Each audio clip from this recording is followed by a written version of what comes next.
دیکھیے میں پڑھوں گا، ٹھیک ہے، اور آپ لوگ میرے ساتھ ساتھ پڑھتے رہیں گے، دیر نہیں کریں گے. میں جیسے چپ ہو جاؤں گا ویسے آپ شروع کر دیجیے گا، ٹھیک ہے. میں ایک بار پڑھاؤں گا پھر آپ پڑھیں گے ساتھ میں، اس طرح ساتھ ساتھ چلیے گا. بسم اللہ الرحمن الرحیم. بسم اللہ الرحمن. سبق نمبر 3. سبق نمبر 3. ماضی اور مضارع میں سے ہر ایک کے 14 صیغے آتے ہیں. ہر ایک کے 14 صیغے آتے ہیں.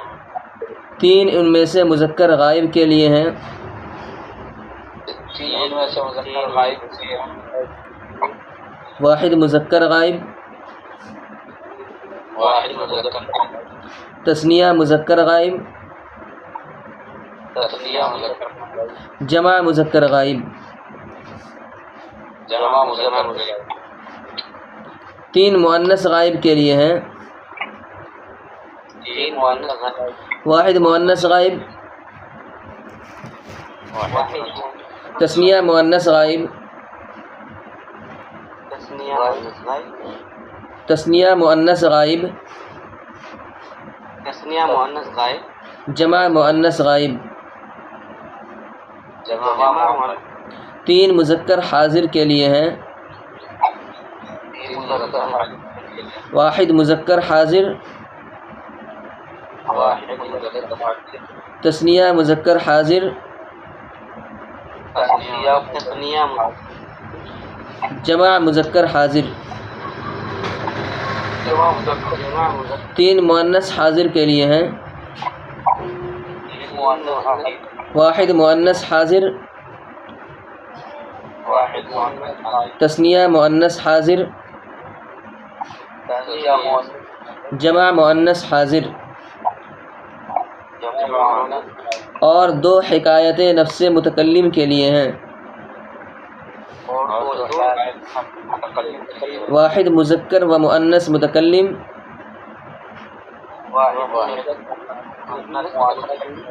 تثنیہ و جمع، تثنیہ و جمع مذکر و مؤنث متکلم.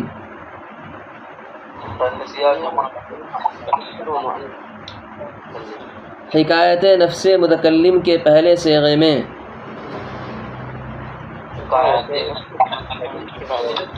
واحد مذکر و مؤنث برابر ہیں، اور حکایت نفس متکلم کے دوسرے صیغے میں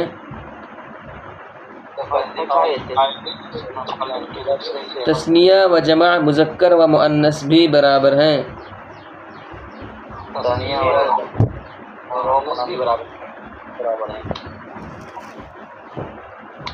دیکھیں یہ تو بالکل آسان سا سبق ہے، سمجھ گئے. 2-3 بات ذرا سی یاد کیجیے گا اس میں. اصل تو آپ کو اس کو زبانی یاد کرنا ہے، ٹھیک ہے. اگر آپ چاہیں گے تو 3 منٹ یا 4 منٹ میں یاد کر سکتے ہیں بیٹھے بیٹھے، اگر دھیان سے یاد کریں گے تو کچھ نہیں ہے اس میں، ٹھیک ہے. ذرا سا سمجھا دیتا ہوں. اس میں بتایا گیا ہے، آپ نے پڑھا تھا کہ فعل 3 طرح کے ہوتے ہیں، یا فعل کی 3 قسمیں ہیں: ماضی، حال، مستقبل. ٹھیک ہے. ماضی جو گزرا ہوا زمانے کو بتاتا ہے، حال اور مستقبل کو مضارع بتاتا ہے، سمجھ گئے. تو فعل میں تو 3 زمانہ پایا جاتا ہے، لیکن فعل 2 طرح کا آتا ہے. ایک ماضی آتا ہے اور ایک مضارع آتا ہے. مضارع میں حال بھی ہوتا ہے اور مستقبل بھی ہوتا ہے، دونوں اسی میں ہوتا ہے. ٹھیک ہے، اتنی بات سمجھ گئے. اب اس کے بعد ماضی کے 14 صیغے ہوتے ہیں. ٹھیک ہے، ماضی کے 14 صیغے ہوتے ہیں، مضارع کے بھی 14 صیغے ہوتے ہیں. یہ صیغہ کیا ہے؟ یہ صیغہ آپ کو یاد کرنا ہے، سمجھ گئے. صیغہ یاد کرنے کی چیز ہے. صیغہ کس کو بولتے ہیں؟ آپ سبق نمبر 3 کے حاشیہ میں دیکھیے گا، حاشیہ نمبر 4 صیغہ دکھ رہا ہے. حاشیہ نمبر 4 لکھا ہوا ہے کہ نہیں؟ صیغہ لفظ کی وہ مخصوص شکل ہے جو حرکات و سکنات اور حروف کی ترتیب سے حاصل ہو اور وہ مخصوص معنی کو بتائے، مخصوص معنی پر دلالت کریں. سمجھیں؟ یہ تو انہوں نے تعریف کر دی اپنے یعنی سخت اردو میں. اس کو آپ آسانی سے یہ سمجھیے گا کہ ماضی میں 14 طرح کا وزن آتا ہے، وزن، سمجھ گئے؟ 14 طرح کا وزن۔ ایک وزن وہ ہوتا ہے جو واحد مذکر کو بتاتا ہے، یعنی مذکر اور واحد کو بتائے گا، واحد مانے ایک کو اور مذکر کو، ٹھیک ہے؟ ایک اور دوسرا وزن جو تثنیہ کو یعنی 2 کو اور مذکر کو بتاتا ہے۔ تیسرا وزن جمع مذکر جو 2 سے زیادہ کو اور مذکر کو بتاتا ہے۔ تو 3 یہ ہو گیا۔ ایسے ہی 3 مؤنث کے لیے، ایک واحد مؤنث کے لیے یعنی ایک مؤنث کو بتانے کے لیے، ٹھیک ہے؟ واحد مؤنث غائب، ایسی مؤنث کو بتانے کے لیے جو غائب ہو اور ایک ہو، ٹھیک ہے؟ نمبر 2 تثنیہ مؤنث غائب، ایسے دو کو بتانے کے لیے جو غائب ہو اور مؤنث ہو۔ نمبر 3 جمع مؤنث کو بتانے کے لیے، غائب کو بتانے کے لیے۔ تو 3 سمجھ لیجئے، 3 کیا ہے؟ مذکر غائب کو بتانے کے لیے، واحد مذکر غائب، تثنیہ مذکر غائب، جمع مذکر غائب۔ 3 مؤنث غائب کو بتانے کے لیے، واحد مؤنث غائب، تثنیہ مؤنث غائب، جمع مؤنث غائب۔ 3 مذکر حاضر کو بتانے کے لیے، یعنی ایسا مذکر جو آپ کے سامنے میں موجود ہو، اس سے کیسے بات کریں گے، ٹھیک ہے؟ اس کے بارے میں کیسے بولیں گے؟ تو 3 مذکر حاضر کو بتانے کے لیے، واحد مذکر حاضر، تثنیہ یعنی دو کو بتانے کے لیے 2 اور مذکر حاضر، ٹھیک ہے؟ جمع مذکر حاضر 3 ادھر ہو گیا، کتنا ہوا؟ 3 دو 6 3 3 9، ٹھیک ہے؟ اور ایسے ہی واحد مؤنث حاضر، تثنیہ مؤنث حاضر، جمع مؤنث حاضر، کتنا ہو گیا؟ 12 ہو گیا۔